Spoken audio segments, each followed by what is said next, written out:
Bismillahirrahmanirrahim. Assalamualaikum warahmatullahi wabarakatuh. Alhamdulillahirabbil alamin. Wabihi nasta'in ala umurid dunya waddin. Assalatu wassalamu ala asyrafil anbiya'i wal mursalin wa ala alihi wa ashabihi ajma'in. Amma ba'du. Alhamdulillahirabbil alamin. Kita dapat berkumpul lagi teman-teman. Kali ini saya Muhammad Zulfikar Azmi dari program studi Ilmu Komunikasi semester 2 dari Universitas Darussalam Gontor. Sedikit ingin menjelaskan tentang salah satu kitab, yaitu kitab Ihya Ulumuddin. Jadi kitab Ihya Ulumuddin ini merupakan kitab yang sangat legendaris, yaitu kitab dari karya imam besar, imam yang sangat terkenal sampai sekarang, yaitu karyanya Imam Al-Ghazali.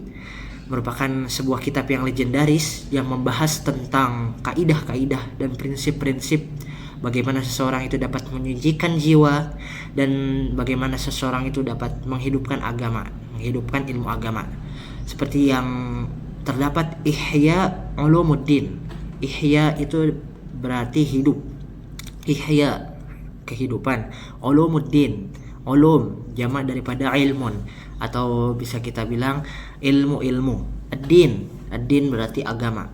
Jadi kitab Ihya Ulumuddin adalah kitab yang membahas tentang bagaimana seseorang itu menghidupkan ilmu-ilmu agama.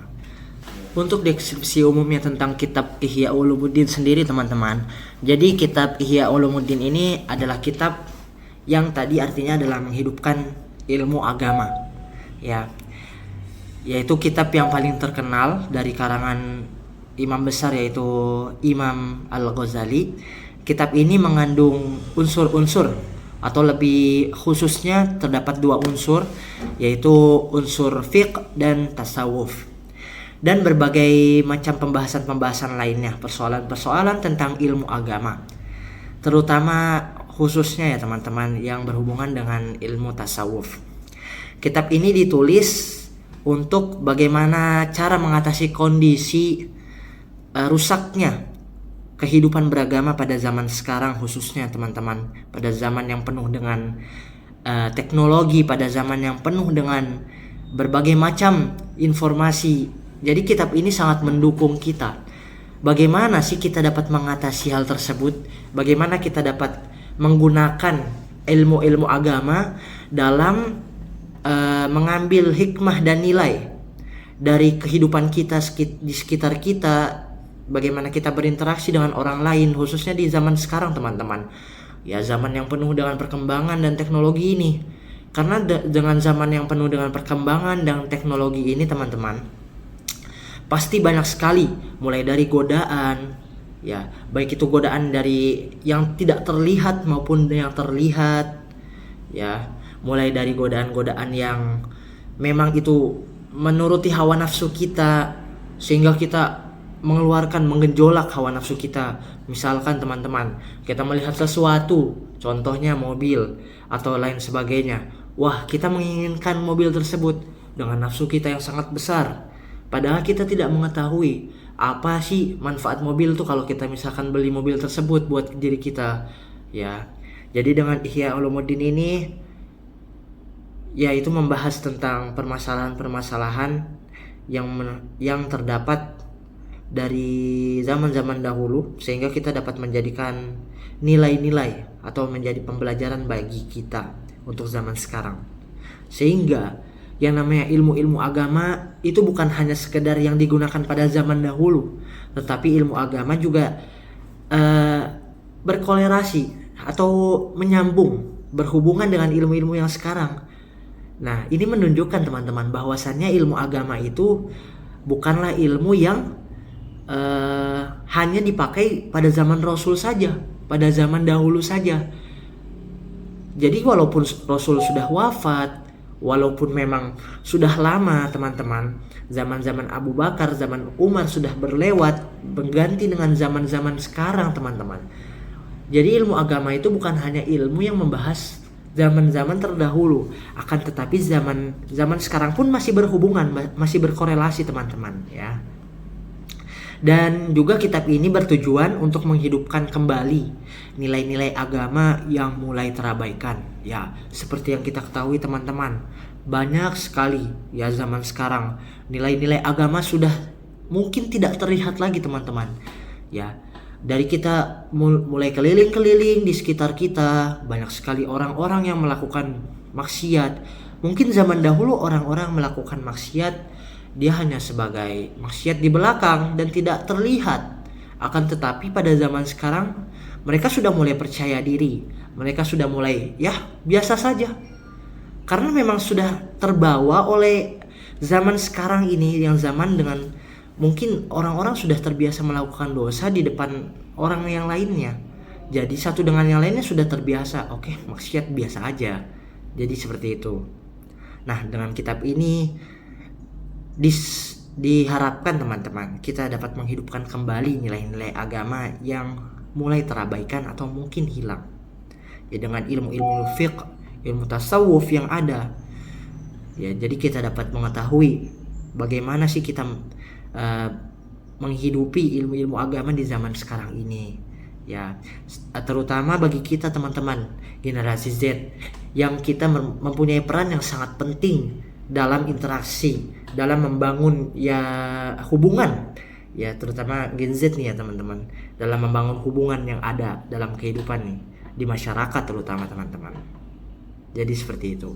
Baik teman-teman, setelah kita mengetahui definisi umumnya terkait dengan kitab Ihya Ulumuddin, maka saya akan menjelaskan terlebih dahulu apa struktur dan isi apa aja nih yang terdapat dalam kitab Ihya Ulumuddin.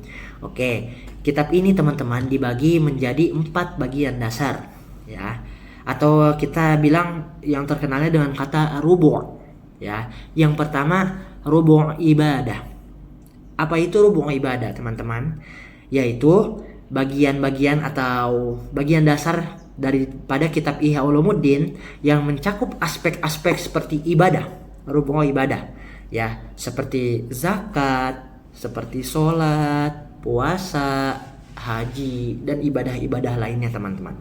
Jadi kitab Ihya Ulumuddin ini menjelaskan ya bagaimana ibadah yang benar, bagaimana sholat yang benar, bagaimana puasa, bagaimana cara kita berpuasa agar mungkin diterima oleh Allah Subhanahu wa taala, bagaimana kita zakat, berapa pembayaran zakat yang harus dibayarkan, dan lain sebagainya.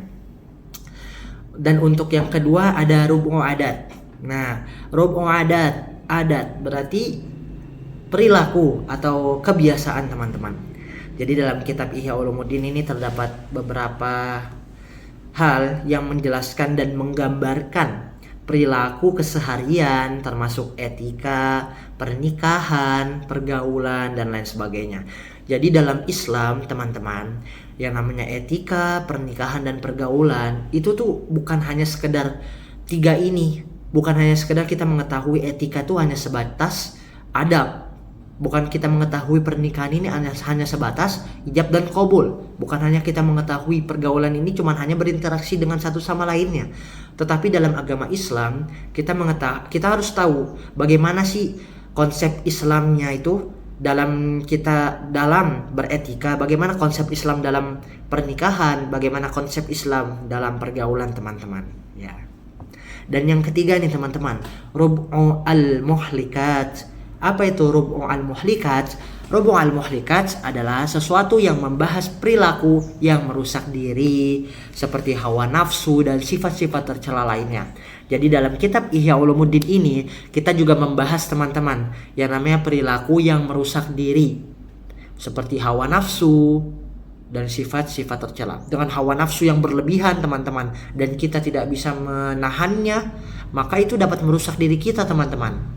Dan sifat-sifat tercela yang sering kita lakukan, jika kita melakukan sifat tercela sekali, oke, wajar kalau kita meminta maaf atau bertaubat.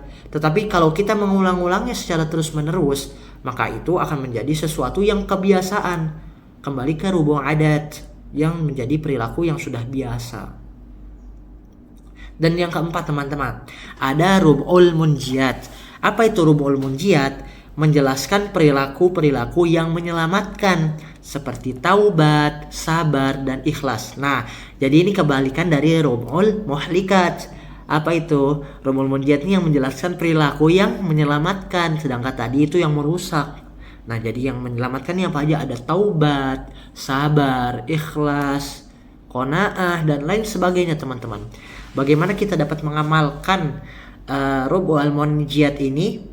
Perilaku-perilaku yang menyelamatkan seorang manusia dari berbagai macam perilaku-perilaku yang jahat yang dapat merusak dirinya. Baik teman-teman, setelah kita mengetahui kitab apa yang akan kita kaji dan definisi umum terkait kitab tersebut, kitab Ihya Ulumuddin, dan juga struktur dan isi dari kitab Ihya Ulumuddin, maka sekarang mari kita mulai pembahasan atau penjelasan yang akan kita bahas bersama-sama, teman-teman. Bismillahirrahmanirrahim. Oke, jadi pada kali ini kita akan membahas kitab Ihya Ulumuddin yang terdapat tadi ada Rub'ul Ibadat, yaitu yang membahas tentang persoalan-persoalan ibadah, ya seperti sholat, zakat, haji, dan lain sebagainya. Cuman teman-teman, pada kali ini kita akan membatasi saja untuk membahas terkait dengan Kitabul Ilm. Ya, Kitabul Ilm tepatnya di Al-Babu Ats-Tsalits fima ya'udduhu al-'ama min al-'ulumil mahmudah wa laysa minha wa fi bayanil wajhi alladhi yakunu ba'dul ulum madhmuman wa bayanu tabdil asamil ulum wa huwa al-faqh al-ulum at-tauhid wa at-tadhkir wal hikmah wa bayanul qarar al-mahmud min al-ulum syar'iyyah wal qarar al-madhmum minha. Oke, jadi teman-teman, di sini al-babu as-salis min al-kitabil ilm, min kitabil ilm fima ya'uduhu al-'ama min al-ulum al-mahmudah wa laysa minha wa laysa minha. Jadi kita akan membahas tentang apa aja sih yang berhubungan dengan ilmu, fima ya'udu al-'ilmu min al-'ulumil mahmudah. Apa saja yang berhubungan dengan ilmu yang baik, ilmu al-mahmudah, al-'ulum al-mahmudah, ilmu-ilmu yang baik, ya, atau ilmu atau akhlak terpuji mungkin bisa jadi. Pokoknya yang berhubungan dengan segala kebaikan, ilmu-ilmu yang baik, ya teman-teman. Wa laysa minha wa fi bayani wajhil ladzi yakunu ba'dul ulum madhmuman, dan kita akan mempelajari bagaimana sebagian sebab-sebab daripada ilmu yang baik tadi bisa menjadi ilmu yang buruk, ilmu yang madhmum, ilmu yang tercela, ya, yang menjelaskan tentang ba'dul ulum madhmuman, sesuatu yang dapat menjadikan ilmu-ilmu itu madhmum atau tercela, teman-teman.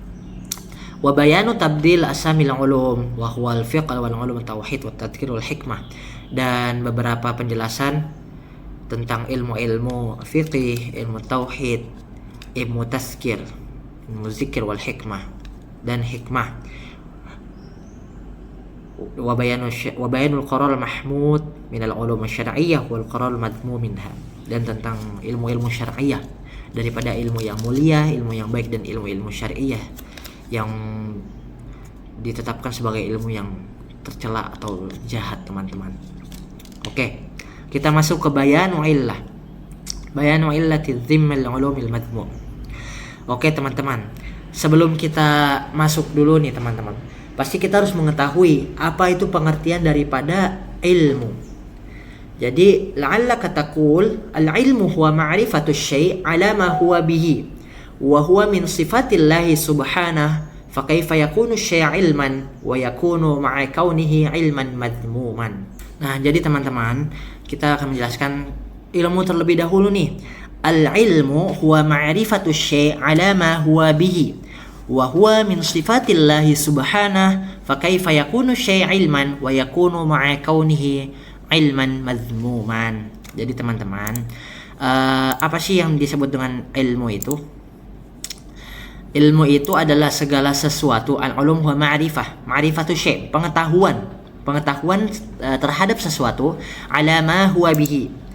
Ala ma huwa bihi di sini maksudnya adalah pengetahuan yang terhadap sesuatu yang merupakan pengetahuan itu adalah pengetahuan yang mulia. Ala ma huwa bihi.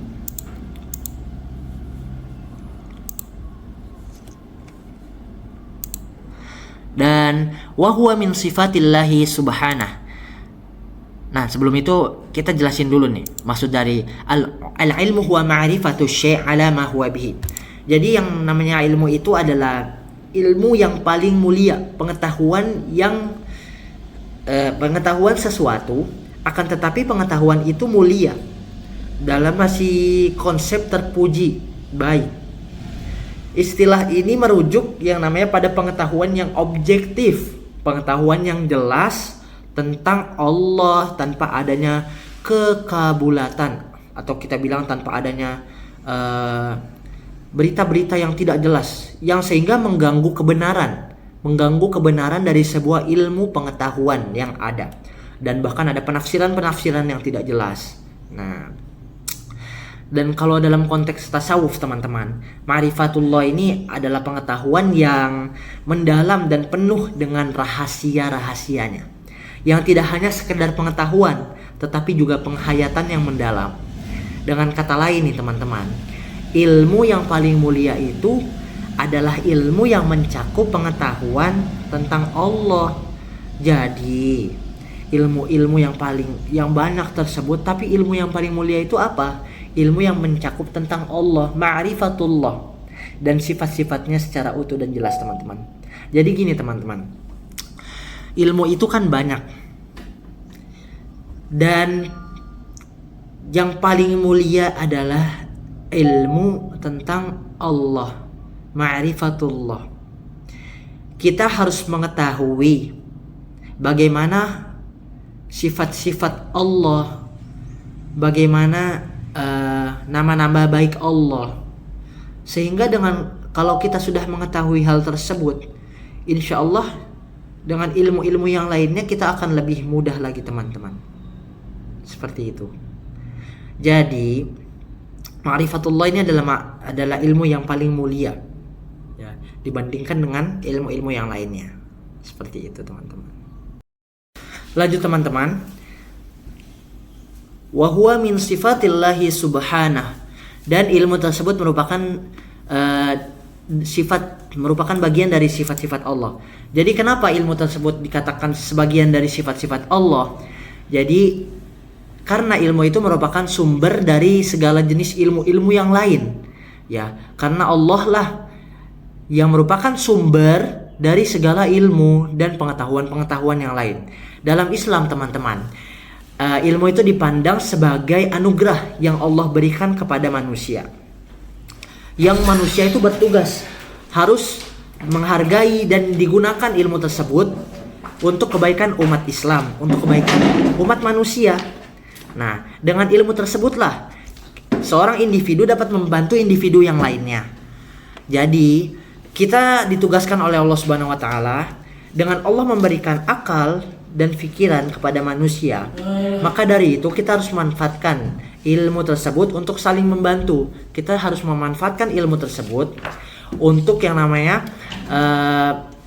membuat interaksi, yang membuat komunikasi yang baik, menjalin hubungan yang baik antar manusia.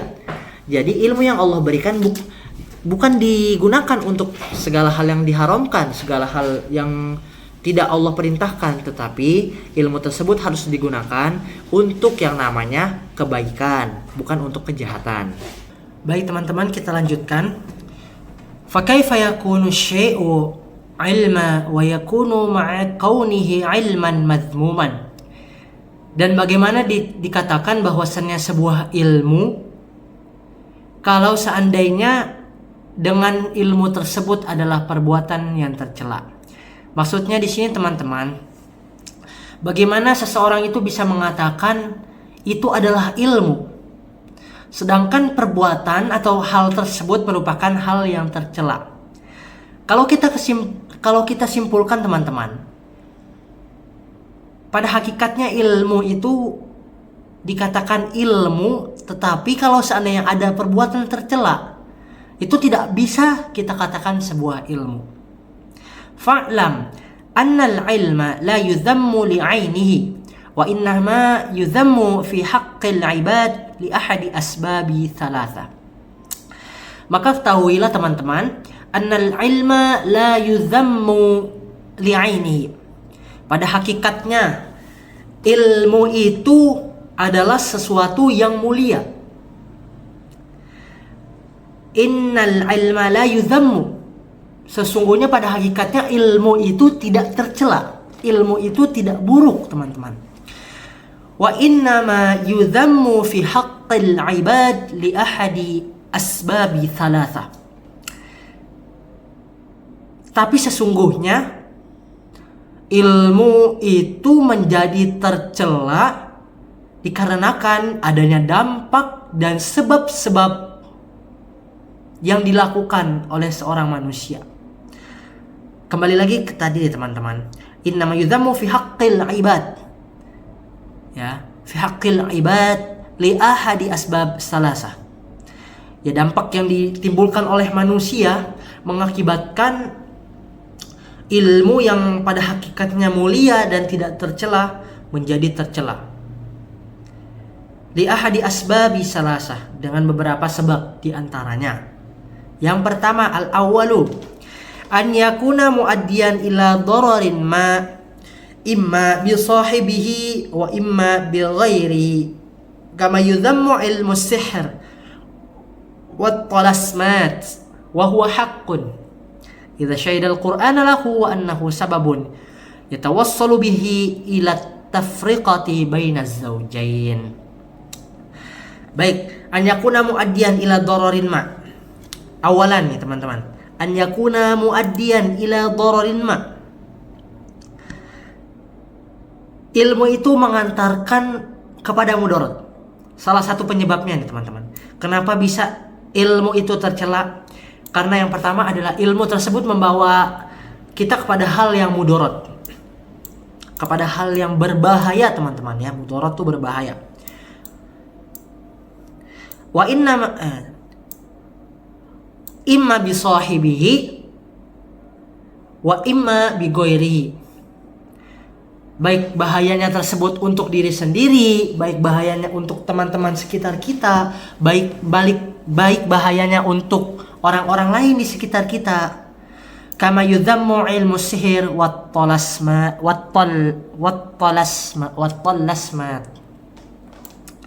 Seperti tercelanya ilmu sihir dan ilmu jimat. Nah, ilmu sihir dan ilmu jimat. Nah, ini banyak teman-teman yang mengatakan ilmu sihir itu ilmu jimat. Ilmu sihir, ilmu jimat tuh gimana hukumnya ya? Ilmu sihir dan ilmu jimat tuh gimana hukumnya? Ilmu sihir dan ilmu jimat seringkali kita pandang sebagai hal yang negatif, hal yang membawa bahaya teman-teman. Seperti yang kita ketahui ya, seseorang yang melakukan ilmu sihir atau ilmu jimat, yang mempraktekannya, mereka memiliki ilmu. Fakaifa yakunu ilmu syai'? Kalau seandainya ilmu tersebut adalah ilmu yang tercela, gak bisa dikatakan ilmu. Mereka mengetahui bagaimana cara menguasai ilmu sihir, bagaimana cara menggunakan ilmu jimat. Mereka menggunakannya, tetapi mereka menggunakannya untuk hal yang tercela teman-teman. Dalam Al-Quran, sihir dan ilmu gaib itu termasuk juga ilmu jimat dianggap sebagai praktik yang tidak mendatangkan manfaat dan bahkan bisa berujung pada kerugian teman-teman. Rasulullah SAW pun diutus untuk memperbaiki praktek-praktek keliru dan menjauhkan umatnya dari konsep-konsep sihir dan ilmu jimat seperti itu. Kalau kita mengambil sudut pandang dari ilmu sihir itu merupakan ilmu hitam yang berusaha mendatangkan hal-hal yang mistis, hal-hal yang buruk, baik merupa kutukan, jampi-jampi, bahkan menghubungkan dengan roh-roh yang sudah meninggal dan lain sebagainya. Sedangkan ilmu jimat itu bisa disebutkan adalah ilmu putih, berusaha untuk membatalkan kutukan, membatalkan jampi-jampi dan lain sebagainya. Lanjut teman-teman. Wa huwa haqqun, dan itu benar-benar ada, benar-benar terjadi. Haqqun ay thabitun wujud wa la yumkin inkaruhu wa in ikhtilafu fi haitihi wa laysa al-muradul haqq alladhi huwa diddul batil. Thabit wujuduhu, Sabit, benar-benar ada wujudnya, benar-benar ada. Wala yumkin inkaruhu, dan tidak mungkin dapat diingkari.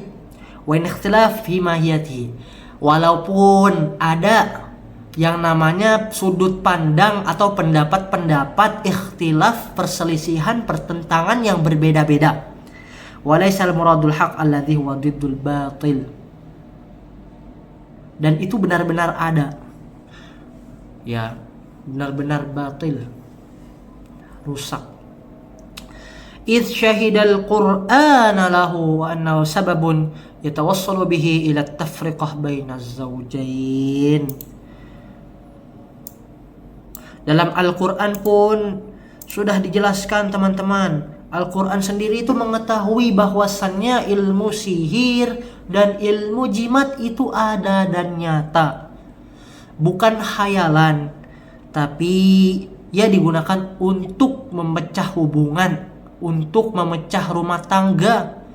Kebanyakan ya, seperti yang kita ketahui, seorang A mencintai seorang B, sedangkan si B sudah menikah dengan suaminya atau istrinya, sehingga si A ini rela menggunakan ilmu sihir, datang ke dukun, menggunakan ilmu sihir, ilmu jimat dan lain sebagainya, sehingga dapat merusak, memecah hubungan si B dengan si C yang sudah menikah pada awalnya, dirusak oleh si A yang menggunakan ilmu sihir dan ilmu jimat tersebut, teman-teman. Seperti dalam Al-Quran teman-teman dijelaskan bahwasannya Allah Subhanahu wa ta'ala telah berfirman, "Wattaba'u ma tatlu asyayatin 'ala mulki Sulaiman wa ma kafara Sulaiman walakinna asyayatin kafaru ya'lamuna an-nasa as-sihr wa ma unzila 'ala al-malakaini bi Babila Harut wa Marut wa ma yu'allimani min ahadin حتى يقولا إنما نحن فتنة فلا تكفر فيتعلمون منهما ما يفرقون به بين المرء وزوجه وما هم بضارين به من أحد إلا بإذن الله ويتعلمون ما يضرهم ولا ينفعهم ولقد علموا لمن اشتراه ما له في الآخرة من خلاق ولبئس ما شروا به أنفسهم لو كانوا يعلمون." Saya bacakan teman-teman artinya. Dan mereka mengikuti apa yang dibaca oleh syaitan-syaitan pada masa kerajaan Sulaiman. Mereka mengatakan bahwa Nabi Sulaiman itu mengerjakan ilmu sihir, padahal Nabi Sulaiman tidak kafir, tidak mengerjakan ilmu sihir. Akan tetapi syaitan-syaitan itulah yang kafir, mengerjakan ilmu sihir. Mereka mengajarkan sihir kepada manusia, dan apa yang diturunkan kepada dua orang malaikat jin negeri Babil, yaitu Harut dan Marut. Sedang keduanya tidak mengajarkan sesuatu kepada seorang pun sebelum mengatakan, "Sesungguhnya kami hanya cobaan bagimu, sebab itu janganlah kamu kafir." Maka mereka mempelajari dari kedua malaikat itu apa yang dengan sihir itu mereka dapat menceraikan antara seorang suami dan istri. Dan mereka itu tidak memberi mudorot dengan sihirnya kepada seorang pun kecuali dengan izin Allah. Dan mereka mempelajari sesuatu yang memberi mudarat kepada mereka dan tidak memberi manfaat. Sesungguhnya mereka telah meyakini bahwa barang siapa yang menukarkan kitabullah dengan sihir, tiadalah baginya keuntungan di akhirat, dan amat jahatlah perbuatan mereka menjual dirinya sendiri dengan sihir kalau mereka mengetahuinya. Al-Baqarah ayat 102.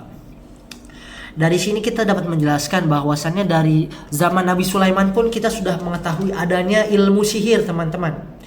Dan mereka mengikuti apa yang dibaca oleh syaitan-syaitan.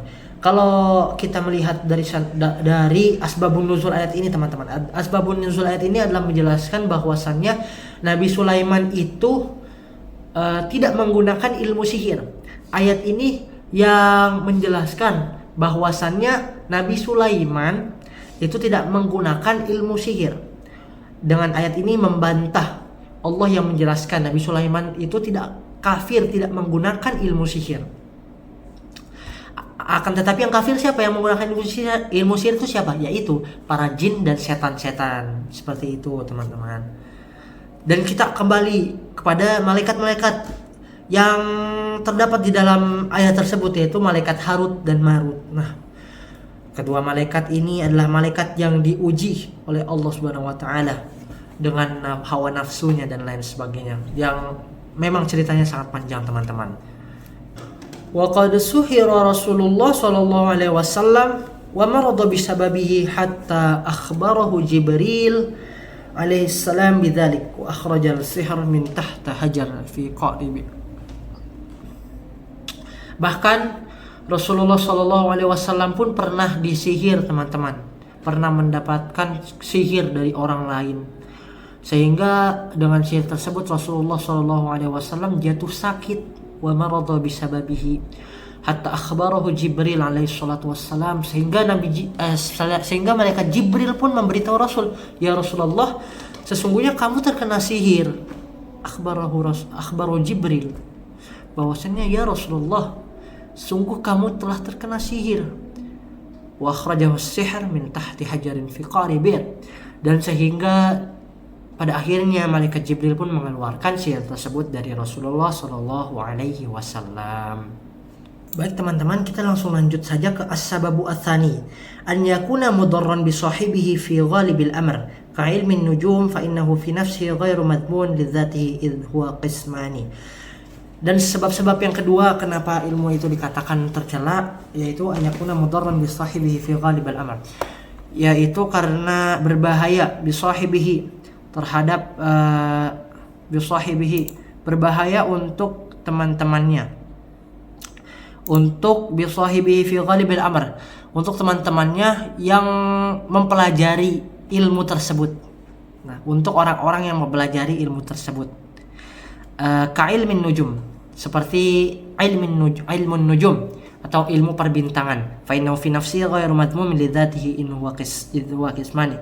Fa innahu fi nafsihi ghairu madmum li dzatihi, karena pada hakikatnya ilmu nujum itu nafsihi ghairu madmum, itu tidak tercela kalau idhuwa qismani, kalau dia dibagi menjadi dua bagian, teman-teman.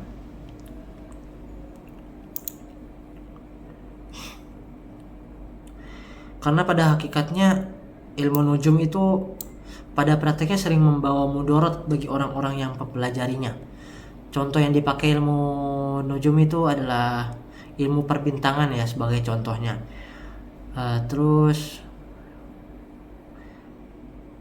Tapi di sini ilmu nujum itu tidak disebutkan secara mutlak benar-benar tercela. Oke, yang pertama, qismun hisabiyun. Wa qad nutiqa al-Qur'an bi anna masir asy-syams wal qamar mahsub. Idz qala ta'ala asy-syamsu wal qamaru bihusban. Qala 'azza wa jalla min qail wal qamara qaddarnahu manazil hatta 'ada kal urjunil qadim. Oke, jadi tadi kita sebutkan bahwasannya ilmu nujum itu tidak sepenuhnya adalah ilmu yang tercela kalau dibagi dengan dua pembagian ini. Yang pertama adalah qismun hisabiyun. Qismun hisabiyun atau bagian perhitungan atau astronomi. Kenapa ilmu ini tidak disebut ilmu yang tercela? Karena yang pertama, ilmu ini dipakai untuk mengetahui waktu. Kalau kita tidak ada ilmu perbintangan, maka kita tidak mengetahui bagaimana cara kita menentukan awal bulan Hijriyah, terutama bulan Ramadan, teman-teman. Karena bentar lagi kita akan memasuki bulan Ramadan, dan seperti yang kita ketahui, teman-teman, bahwasannya bulan Ramadan itu dilihat dan ditentukan satu Ramadannya itu dengan ilmu hisab, ilmu perbintangan, ilmu nujum. Salah satu ilmu nujum ya ilmu hisab, menghitung apakah sudah tepat bulannya berada dan sesuai, dan dapat dikatakan bahwasannya malam itu merupakan malam satu Ramadan atau kan belum sesuai. Dan juga ilmu dipakai untuk menentukan arah. Dengan itu dengan ilmu nujum kita dapat menentukan arah, mana bagian utara, mana bagian selatan, barat, timur dan lain sebagainya. Dan juga dapat mengetahui peredaran matahari dan bulan. Dengan ilmu tersebut kita mengetahui peredaran bulan dan matahari. Ya, kita kembali ke ayat tadi. Waqad nutiqa fil Qur'an asy-syamsu wal qamaru bihusban.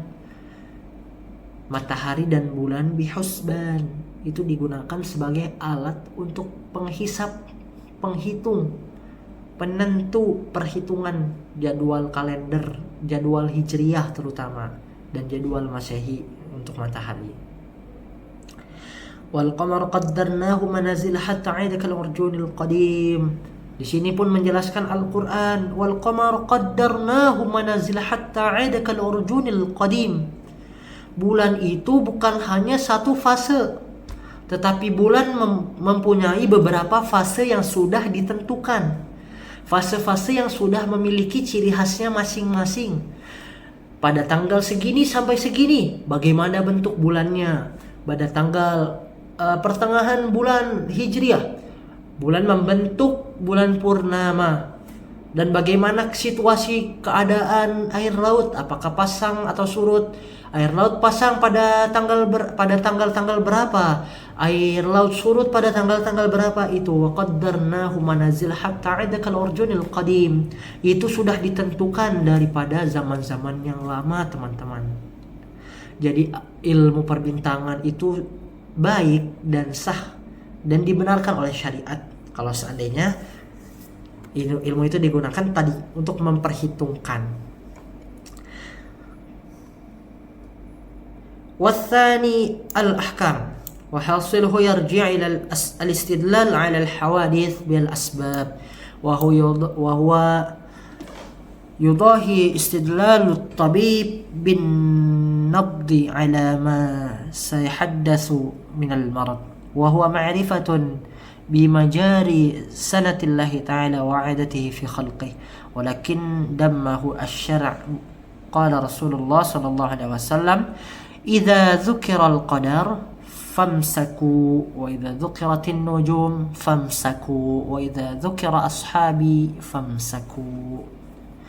Dan untuk yang kedua, bagian yang kedua, yaitu ramalan nasib. Nah, ini yang tercela. Ilmu perbintangan yang digunakan untuk meramal nasib. Ilmu perbintangan yang digunakan untuk menentukan jodoh. Ilmu perbintangan yang digunakan untuk menentukan keadaan pada tahun-tahun selanjutnya, pada hari-hari selanjutnya. Ini yang tercela.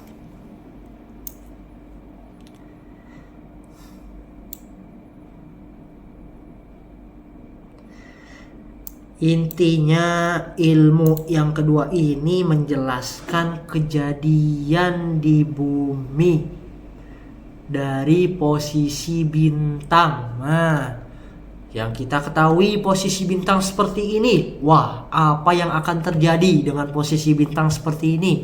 Dan yang kita ketahui posisi bintang seperti ini.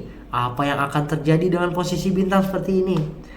Nah, atau kita bilang seperti ini adalah ini yang menentukan baik buruknya nasib seorang manusia. Nah, salah ini. Ini yang ilmu yang salah. Ilmu perbintangan yang salah adalah ilmu yang seperti ini. Mengaitkan bintang-bintang dengan rezeki, mengaitkan bintang-bintang dengan nasib-nasib manusia, mengaitkan bintang-bintang dengan musibah, bahkan mengaitkan bintang-bintang dengan kematian. Nauzubillahi min zalik. Ini bukan ilmu, tapi dugaan tanpa dasar wahyu dan adanya akal sehat. Tanpa adanya akal sehat dan tanpa adanya wahyu. Kenapa alasan astrologi yang seperti ini ditolak, teman-teman? Yang pertama, mengklaim pengetahuan gaib. Padahal yang namanya gaib itu hak Allah. Kita sebagai manusia tidak boleh ikut campur terhadap hal-hal yang gaib. Itu merupakan hak-hak Allah, bukan hak-hak bintang. Bintang itu tidak menentukan nasib kita. Bintang tidak menentukan kapan rezeki kita datang, kapan hidup kita enak, kapan kematian kita datang. Tetapi hanya Allah lah yang menentukan kapan kita mendapatkan rezeki, kapan kita hidup yang enak, kapan kita terkena musibah dan lain sebagainya. Dan yang kedua, merusak tauhid. Nah, ini yang parah teman-teman. Ilmu seperti ini dapat merusak tauhid. Karena kenapa? Karena sebab-sebab bintang yang dijadikan penentu takdir. Orang yang sudah terpengaruh dengan ilmu perbintangan yang negatif ya teman-teman, yang seperti ini, maka mereka tidak akan percaya lagi dengan adanya Allah. Mereka tidak akan percaya lagi dengan takdir-takdir yang Allah tentukan. Karena pada hakikatnya takdir itu sudah ditentukan oleh Allah sejak lama, yang sudah dituliskan oleh Allah di Lauhul Mahfuz, bukan bintang-bintang yang ada di langit. Kalau mereka sudah percaya dengan bintang-bintang di atas, otomatis dengan Allah mereka sudah tidak percaya. Dengan takdir-takdir Allah mereka tidak percaya. Apa sih? Saya lebih percaya dengan bintang-bintang. Nauzubillahi min zalik. Itu penyebabnya kenapa ilmu perbintangan yang untuk menentukan nasib itu diharamkan oleh Allah. Karena dapat merusak tauhid, seperti itu teman-teman. Yang ketiga, ilmu tersebut dapat menipu manusia, membuat orang bergantung kepada ramalan, bukan ikhtiar dan dosa. Contohnya teman-teman, kita sudah mengetahui dengan perbintangan tersebut bahwa bulan ini merupakan bulan yang penuh dengan penderitaan. Misal, contohnya, bulan ini merupakan bulan yang penuh dengan penderitaan. Maka dari itu, kita sendiri harus menyiapkan. Kita tidak ada usaha, dengan itu kita sudah langsung menyerah. Wah, memang bulan ini adalah bulan yang penuh dengan penderitaan, sudah wajar. Karena sudah ditentukan dengan bintang dan lain sebagainya. Nauzubillahi min zalik. Padahal itu menipu teman-teman. Karena pada hakikatnya Allah saja yang bisa menentukan kapan dan waktunya manusia mendapat rezeki, kapan waktunya manusia untuk didatangkan dengan musibah dan lain sebagainya. Hanya Allah lah yang mengetahui teman-teman. Tidak ada kesempatan untuk bahkan bintang-bintang pun, karena bintang pada hakikatnya juga merupakan ciptaan Allah. Allah lah yang menciptakan bintang tersebut. Nah, seperti itu. Nah, kita bacakan hadis yang tadi tuh. Qala Rasulullah sallallahu alaihi wasallam, "Idza dzukira al-qadaru famsiku, wa idza dzukiratin nujum famsiku, wa idza dzukira ashabi famsiku." Nah, Rasulullah bersabda, jika disebut takdir maka beriman. Nah, amsiku, wa idza dzikratin nujum famsiku, wa idza dzukira ashabi famsiku. Nah, famsiku di sini bukan hanya sekedar berbagai macam arti teman-teman. Kalau yang jika disebutkan al-qadar, jika disebutkan takdir, famsiku maka berimanlah. Wa idza dzukiratin nujum famsiku, dan jika disebutkan bintang maka diamlah. Wa idza dzukira ashabi, dan jika disebut sahabatku, sahabat Rasul, maka tahanlah dirimu. Wa qala sallallahu alaihi. Nah, ini peringatan keras nih teman-teman dari hadis tersebut ya. Sebelum kita lanjut, bahwasannya jangan menyeret bintang ke wilayah takdir Allah, dan jangan membuka pintu spekulasi goib seperti itu. Lanjutkan ke as-sababu ats-tsalits, al-khawdu fi ilmi la yastaqillu al-khaidu fihi bihi fa innahu madhmumun fi haqqihi kata'allumu daqiqil ulum qabla jaliliha. Oke, as-sababu ats-tsalits, lanjut saja teman-teman, kita membahas tentang penyebab dikatakannya ilmu itu sebagai ilmu yang tercela. As-sababu ats-tsalits yaitu sebab yang ketiga. Al-khawdu fi ilmin la yastaqillu al-khaidu fihi bihi fa innahu madhmumun fi haqqihi. Oke, sebab yang ketiga ini jadi adalah Al-khawdu fi ilm. Al-khawdu fi ilm maksudnya itu masuk pada ilmu yang akal manusia itu la yastaqillul khaid fihi bi. Yang akal manusia tersebut pun tidak dapat mencapai, tidak sanggup mencapainya secara mandiri. Jadi ilmu yang dipelajari, tetapi ilmu tersebut itu tidak dapat dicapai oleh akal manusia. Jadi ilmu yang tidak, atau di luar logika, di luar nalar lah, istilahnya seperti itu ya. Ilmu yang tidak dapat dicapai oleh pikiran atau nalar manusia. Fa innahu madmumun fi haqqihi. Maka dikatakan tercela pada hakikatnya. Pada hakikatnya ilmu tersebut dikatakan ilmu yang tercela. Kata'allumi daqiqil ulum qabla jaliliha wa khafiha qabla jaliha wa kal bahthi 'anil asraril ilahiyah. Istatalla al-falasafah wal mutakallimuna ilaiha wa lam yastaqillu biha wa la yastaqillu biha wa bil wuquf ala turuqi ba'daha illa al-anbiya wal awliya fayajibu kafful nas 'anil bahthi 'anha wa radduhum ila ma nataqa asy-syar'u bihi fa fi dzalika maqna'. Oke. Contoh yang terdapat dalam kitab ini adalah ta'allum daqiqil ulum qabla jaliliha. Mempelajari secara daqiq, secara mendalam ilmu-ilmu qabla jaliliha, sebelum kita mengetahui. Qabla jalil itu cukup. Sebelum ilmu kita itu belum cukup istilahnya. Kita udah mempelajari ilmu secara dalam, tapi pada hakikatnya ilmu kita tuh belum cukup. Qabla jaliliha. Ya. Wa khafiha qabla jaliliha. Dan memperdalam sebelum yaitu sebelum kita memperdalami lagi, sebelum kita itu pada intinya gini teman-teman. Itu adalah ilmu yang dakik, ilmu yang mendalam, tapi ilmu tersebut belum bisa masuk ke nalar manusia. Kal bahthi 'anil asraril ilahiyah, seperti rahasia keturunan Allah. Itu kan sulit untuk kita bahas, dan menurut saya pun tidak usah dibahas, tidak perlu dibahas. Karena pada hakikatnya keimanan pun sudah cukup untuk mempercayai bahwasannya Allah itu memang ahad, Allah itu satu, la ilaha illallah. Untuk apa mencari keturunan Allah? Padahal sudah jelas, qul huwallahu ahad, Allahus samad, lam yalid wa lam yulad wa lam yakul lahu kufuwan ahad.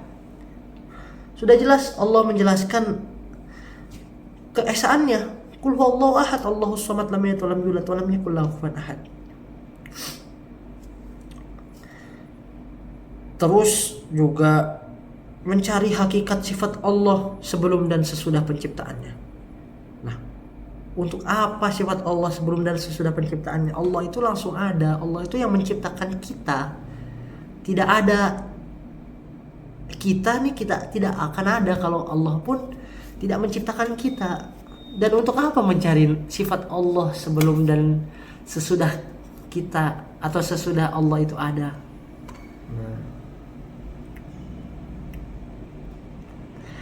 Kenapa sih pembahasan tersebut nih dikatakan tercela? Yang pertama teman-teman, akal manusia itu sudah bagus, diciptakan oleh Allah itu sempurna. Karena memang diistimewakan ya, seperti yang kita ketahui manusia itu diistimewakan. Dan tidak mempunyai, dan akan tetapi akal manusia itu masih bisa terbatas teman-teman ya.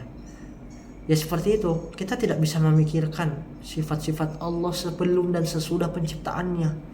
Kita nggak bisa mikirin lagi apa sih rahasia keturunan Allah tuh buat, karena emang akal kita itu tidak sampai dan bahkan tidak bisa menalari itu. Yang kedua, istatalla al-falasafa wal mutakallimuna ilaihim wa lam yastaqillu biha. Bahkan para filosof pun bingung. Para pembicara-pembicara pun juga bingung kalau membicarakan hal-hal yang seperti itu. Karena pada hakikatnya memang ilmu tersebut bukan ilmu pada hakikatnya. Nah, tadi kan ilmu itu pada hakikatnya mulia dan jelas ya teman-teman. Karena ilmu tersebut ini tidak bisa dicapai dengan nalar dan logika manusia, maka dikatakan ilmu tersebut itu bukan ilmu, tapi ya lebih pada hakikatnya adalah sebuah yang bukan haram secara mutlak sih, tapi ya tidak perlulah untuk dibahas seperti itu. Al-mutakallimuna ilaihim wa lam yastaqillu biha. Dan mereka pun berbicara sampai mereka berbicara pun mereka belum bisa mengetahui, mereka belum bisa menentukan. Belum ada kepastian sampai sekarang gitu. Wa la yastaqillu biha wa bil wuquf ala turqi ba'daha ila al-anbiya wal awliya. Jalan-jalan pemahaman ini hanya dibuatkan kepada para nabi dan sebagian wali. Ya. Wala yastaqillu biha bil wuquf ala turqi ba'daha ila al-anbiya wal awliya. Jadi pemahaman ini tuh hanya dibukakan kepada para nabi dan para wali Allah. Jadi emang terbatas, teman-teman. Standar filosof mereka berbicara tentang hal-hal seperti itu pun pada sampai sekarang belum mencapai kepastian yang ada. Karena emang hal tersebut tuh hanya dibukakan untuk para nabi dan para aulia, para wali-wali Allah Subhanahu wa taala. Fayajibu kaffun nas 'anil bahsi anha. Maka diwajibkan dan dicukupkan untuk manusia, udah tidak perlu lagi untuk mencari hal-hal yang seperti itu. Tidak perlu. Itu bukan ilmu karena melewati logika dan nalar manusia pada hakikatnya. Waradduhum ila ma nataqa syar'u bihi, dan menolak kepada syariat-syariat yang berhubungan dengan hal-hal tersebut.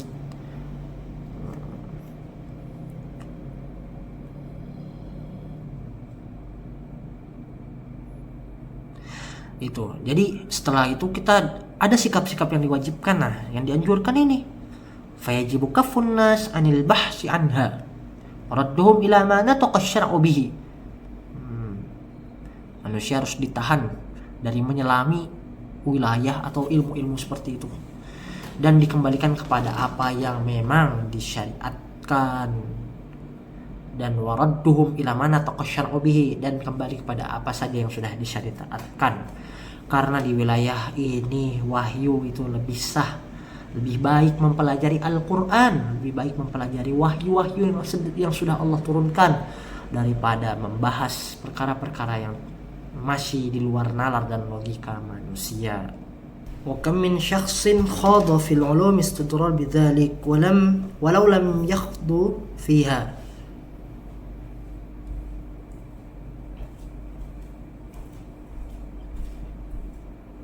Lianna haluhu ahsan fid din mimma sara ilaihi.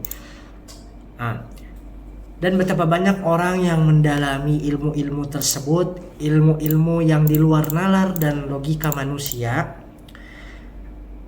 Khadha fil ulum wastadarra bidzalik, dan mereka menjadi rusak. Berapa banyak orang-orang yang mendalami ilmu-ilmu tersebut, ilmu-ilmu yang memang di luar nalar manusia, seperti ilmu memikirkan sifat-sifat Allah sebelum dan sesudah penciptaannya. Lalu ia menjadi rusak dan berdampak berbahaya karena ia mempelajari ilmu tersebut. Walau lam yakhud fiha lianna haluhu ahsan fid din mimma sara ilaihi. Seandainya ia tidak terjun ke dalamnya, seandainya seseorang tersebut tidak mempelajari ilmu tersebut, ilmu yang di luar nalar dan logika, niscaya keadaannya dalam beragama baik. Lihat, niscaya keadaannya ahsan fid din, keadaannya itu baik dalam beragama dan lebih baik daripada keadaan yang dialaminya sekarang. Wala yunkiru kaunul ilm darran li ba'din nas kama yadurru lahmut tayr wa anwa'ul halawatil latifah bisabil radhi', bal rabba syakhsin yanfa'uhu al-jahlu bi ba'dil umur. Yang artinya, dan tidak dapat dipungkiri lagi bahwasannya ilmu tersebut itu berbahaya bagi sebagian manusia. Wala yunkiru kaunul ilm darran li ba'din nas kama yadurru lahmut tayr wa anwa'ul halawatil latifah bis sabir radhi', seperti bahayanya daging burung dan berbagai jenis manisan yang lezat dan membahayakan bagi bayi yang masih menyusu. Bal rabbi syakhsin yanfa'uhul jahlu bi ba'dil umur. Dan bahkan terkadang terdapat orang-orang yang justru ketidaktahuan, justru mereka itu tidak tahu dan tidak faham akan kebodohan dari ilmu tersebut, akan kebodohan, akan dampak yang sangat berbahaya dari pembelajaran ilmu-ilmu yang dipelajari, karena memang ilmu tersebut tidak mendatangkan suatu manfaat bagi dirinya. Kalau kita urai satu demi satu, teman-teman. Jadi yang pertama ini menjelaskan bahwa seseorang yang mempelajari ilmu yang di luar nalar dan logika manusia itu bahaya kalau memang sudah terjerumus dan sudah masuk ke dalam ilmu tersebut. Dan betapa banyak orang-orang yang mendalami ilmu-ilmu tersebut itu menjadi rusak karena pembelajaran ilmu tersebut.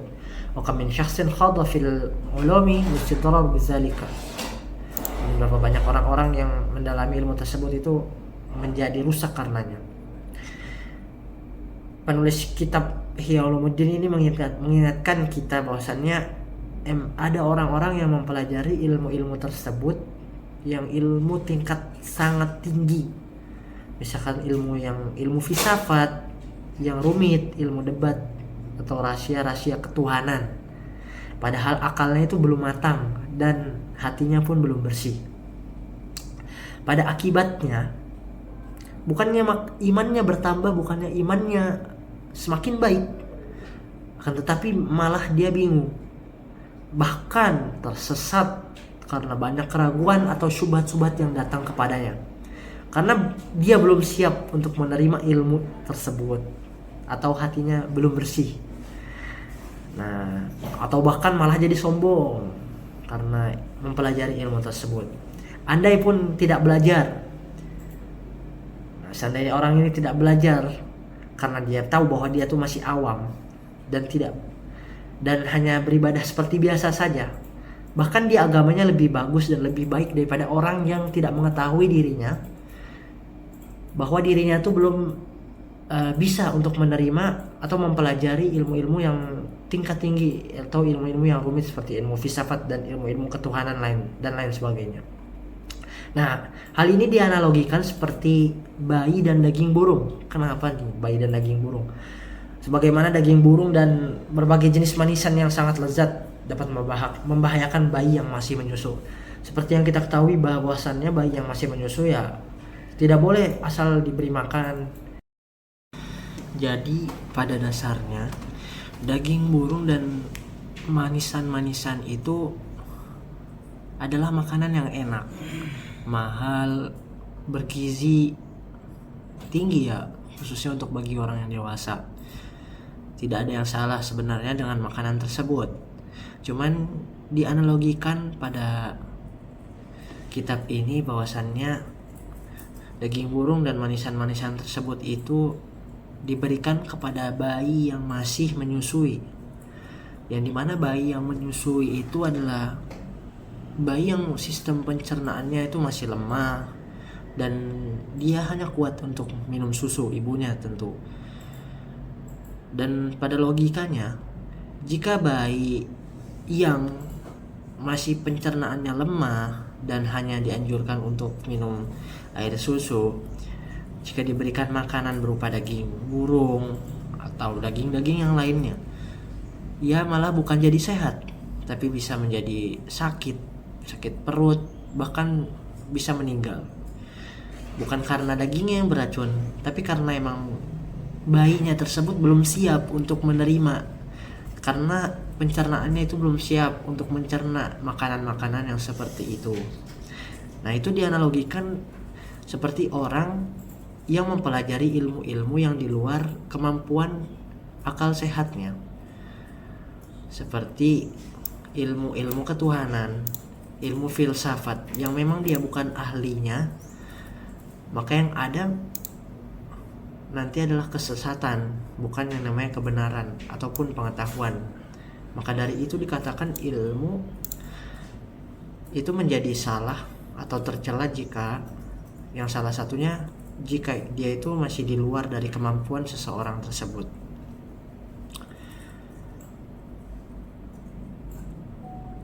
Pada hikmahnya yang kita bisa ambil,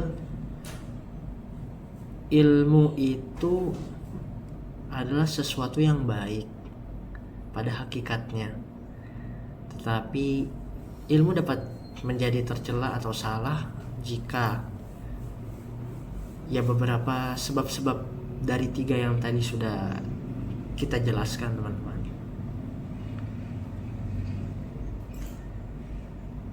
Nah,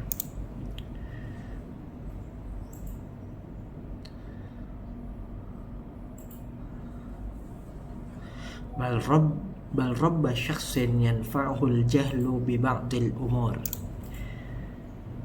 Nah, jadi dari sini adanya manfaat ketidaktahuan. Bahkan bal rabba syakhsin yanfa'uhul jahlu bi ba'dil umur. Bahkan terkadang ada orang yang justru karena ketidaktahuan akan sesuatu tersebut malah bermanfaat bagi dirinya. Nah, ini adalah penutupan yang sangat kontroversial, namun benar.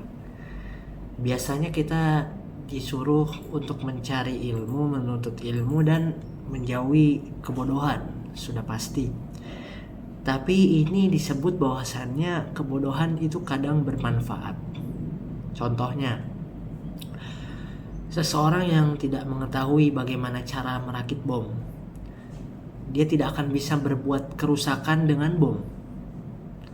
Seseorang yang tidak tahu argumen-argumen ateis yang rumit, hatinya akan tetap tenang dalam beribadah, karena dia tidak tahu seberapa berat dan sulitnya argumen-argumen yang dilontarkan oleh para kaum-kaum ateis.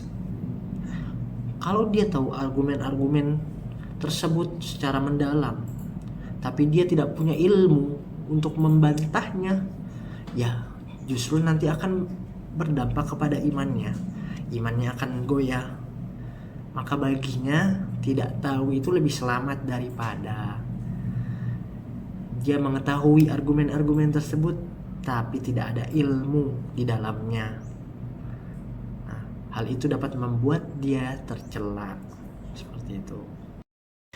Nah, setelah kita mengetahui beberapa sebab yang menyebabkan ilmu menjadi tercela, dapat kita ambil beberapa kesimpulan, teman-teman. Dan sangat penting bagi kita seorang manusia itu berpegang teguh kepada Al-Quran dan As-Sunnah dalam menjalani kehidupan kita, terutama pada zaman-zaman sekarang, teman-teman. Zaman yang penuh dengan kecanggihan teknologi, zaman yang penuh dengan perbuatan-perbuatan tercela yang dilakukan sudah tidak ada malunya. Dari semua yang sudah kita bahas, maka dapat kita simpulkan dengan prinsip Islamisasi bahwasannya ilmu itu baik untuk seseorang yang kuat pada dasarnya, baik kuat dalam imannya, kuat dalam Islamnya. Karena kalau seseorang berilmu dan dia mengetahui dasarnya, dan dia mengetahui ilmu tersebut berasal dari mana, tujuannya apa, kegunaannya apa, kalau seseorang sudah mengetahui, insya Allah itu akan aman dan bahkan bermanfaat untuk dirinya dan untuk orang-orang di sekitarnya. Berbeda dengan orang yang dia tahu sesuatu tetapi dia itu tidak berilmu dalam pengetahuannya, dalam maknanya yaitu dia berilmu tapi belum kuat dasarnya, sehingga ilmu tersebut, pengetahuannya itu dapat membuat dirinya goyah, dapat membuat dirinya melenceng, bahkan melenceng dari agamanya mungkin, atau dari perintah-perintah Allah dan lain sebagainya. Kalau kita ambil kesimpulan berdasarkan tema yang saya bahas pada kesempatan kali ini, yaitu urgensi Al-Quran dan As-Sunnah dalam perkembangan ilmu pengetahuan, teman-teman, khususnya pada zaman sekarang ya. Yaitu tadi kalau kita ambil dari kitabnya, pertama, Al-Quran itu sebagai nutrisi pokok atau adalah air susu ibu yang tadi kita bahas, yaitu kita analogikan seorang bayi yang belum bisa menerima makanan, dia hanya bisa menerima air susu ibu. Al-Quran diibaratkan sebagai air susu ibu yang memberikan dia nutrisi, air susu yang murni, yang dapat menyehatkan dan mudah dicerna oleh fitrah manusia, oleh bayi tersebut. Nah, kalau dianalogikan seperti itu. Kesimpulannya, sebelum seseorang itu menyibukkan dirinya dalam ilmu-ilmu yang rumit, seseorang juga harus tahu di mana batasannya. Dia harus wajib juga mengenyangkan, memberikan nutrisi, mendasari dan menguatkan pokok-pokok dasarnya dengan Al-Quran dan As-Sunnah. Karena jika dasar Al-Quran dan As-Sunnahnya itu belum kuat, maka itu akan berdampak bagi dirinya sendiri, bahkan bagi orang lain. Untuk melompat ke pemikiran-pemikiran yang berat, pasti di situ butuh yang namanya pokok atau dasar-dasar yang kuat, dan kita ambil dari Al-Quran dan As-Sunnah. Nah, Al-Quran dan As-Sunnah tersebut bisa menjadi obat jikalau seseorang tersebut itu dalam dianalogikan terkena racun atau terkena dengan argumen-argumen orang-orang yang membuatnya dia menyimpang. Karena dia sudah kuat dan diberikan dengan Al-Quran dan As-Sunnah, maka dengan itu dia dapat menaturalkan dirinya dari racun-racun tersebut, sebagaimana bayi yang keracunan daging yang tadi. Terus yang kedua, Al-Quran dan As-Sunnah itu juga bisa menjadi filter, teman-teman. Betapa banyak orang yang mendalami ilmu tapi dia malah rusak. Rusaknya seseorang dalam mendalami ilmu itu karena dia terkena syubhat. Syubhat di sini adalah keracunan berpikir. Contohnya, ia bisa menjadi ragu akan Tuhannya, dia bisa menjadi ragu akan agamanya karena logika yang ia pelajari dan masukan argumen-argumen yang dia dapati. Akan tetapi dia belum memfilter, dia belum memilah argumen mana yang benar, argumen mana yang salah. Bagaimana cara memilahnya? Kembali kepada Al-Quran dan As-Sunnah. Seperti yang kita ketahui tadi, beberapa dalil yang dikeluarkan, contohnya seperti tadi, ilmu perbintangan boleh asalkan untuk menentukan waktu, menentukan arah mata angin dan lain sebagainya. Berbeda dengan ilmu perbintangan yang digunakan untuk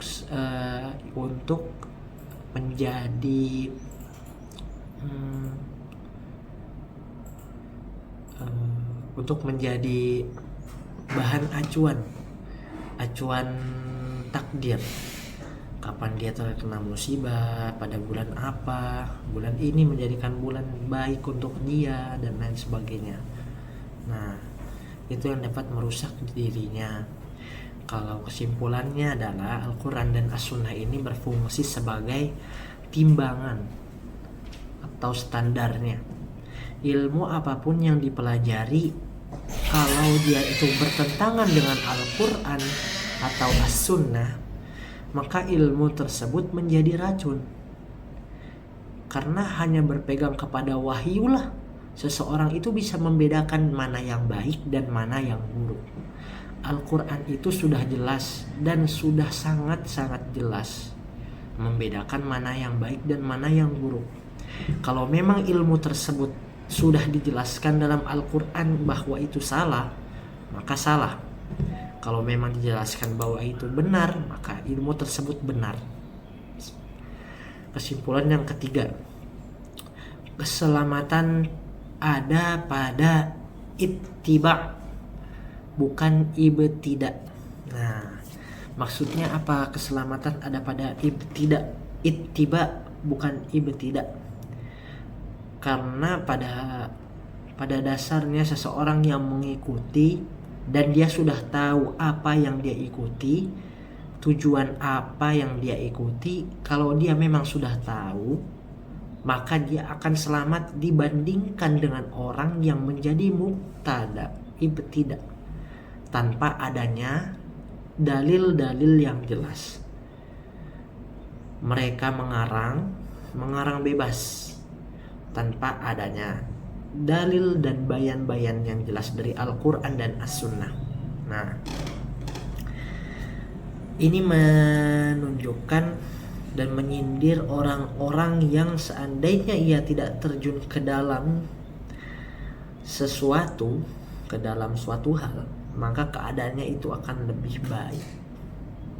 Nah, ini menunjukkan bahwa orang-orang yang beragama secara sederhana itu mengikuti tuntunan Nabi dan Nabi Muhammad SAW, itu dia akan lebih selamat dibandingkan orang yang pintar dan suka mengotak-ngatik agama dengan akalnya saja. Dia bikin syariat yang baru, dia bikin pengikut yang baru. Orang yang mengikuti Rasul sudah pasti jelas selamat dibandingkan dengan orang yang seperti itu. Yang keempat, ilmu Al-Quran dan As-Sunnah itu tidak pernah berbahaya. Tadi menyebutkan ilmu itu terkadang berbahaya bagi sebagian manusia. Berbeda ya dengan Al-Quran dan As-Sunnah. Karena kalau tadi ilmu yang berbahaya itu cuma berlaku untuk ilmu-ilmu yang memang tidak jelas, ilmu yang berbahaya. Sedangkan ilmu yang ada dalam Al-Quran dan As-Sunnah merupakan firman Allah, merupakan hadis Nabi, seluruh perkataan, perbuatan Nabi Muhammad SAW. Karena sudah Al-Quran dan As-Sunnah itu adalah yang paling aman, yang sangat cocok untuk orang dewasa, untuk anak kecil, untuk seluruh umur. Bahkan sampai mati pun berpegang teguh kepada Al-Quran dan As-Sunnah itu sudah kunci yang sangat luar biasa dan pasti berhasil. Karena daripada berpegang teguh pada Al-Quran dan As-Sunnah ini, kita jadi tahu bagaimana kita dapat menyikapi ilmu yang kita dapatkan, terutama ilmu-ilmu yang kita dapatkan pada zaman sekarang, teman-teman. Ilmu-ilmu yang didasari dengan kebohongan, ilmu-ilmu yang didasari dengan ketercelaan, ilmu yang didasari dengan fitnah dan lain sebagainya. Dengan Al-Quran kita dapat mengetahui, kita dapat memilah, memfilter dan lain sebagainya. Dan Al-Quran ini merupakan wahyu Allah, sudah jelas. Berbeda dengan pemikiran manusia yang random, kadang tidak jelas, kadang jelas. Tapi sepenuhnya itu pemikiran manusia yang jelas itu belum tentu benar. Positivisme, ya teman-teman.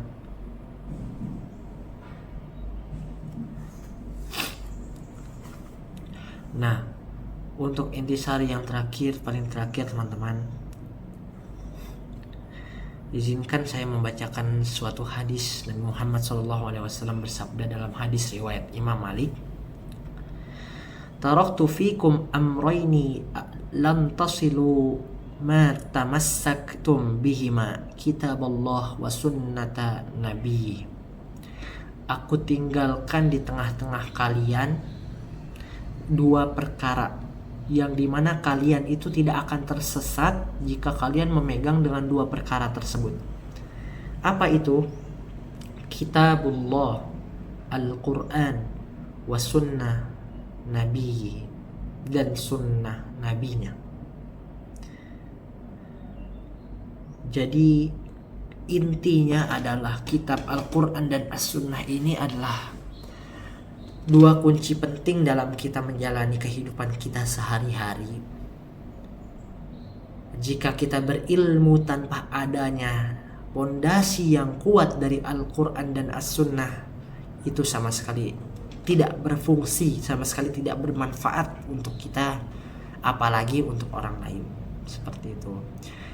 Ya, mungkin saya cukupkan sampai di sini teman-teman untuk penjelasan terkait dengan urgensinya Al-Quran dan As-Sunnah dalam ilmu pengetahuan, dalam perkembangan ilmu pengetahuan. Hadanallahu wa iyyakum ajma'in. Semoga kita bisa bertemu kembali di video-video selanjutnya. Wassalamualaikum warahmatullahi wabarakatuh.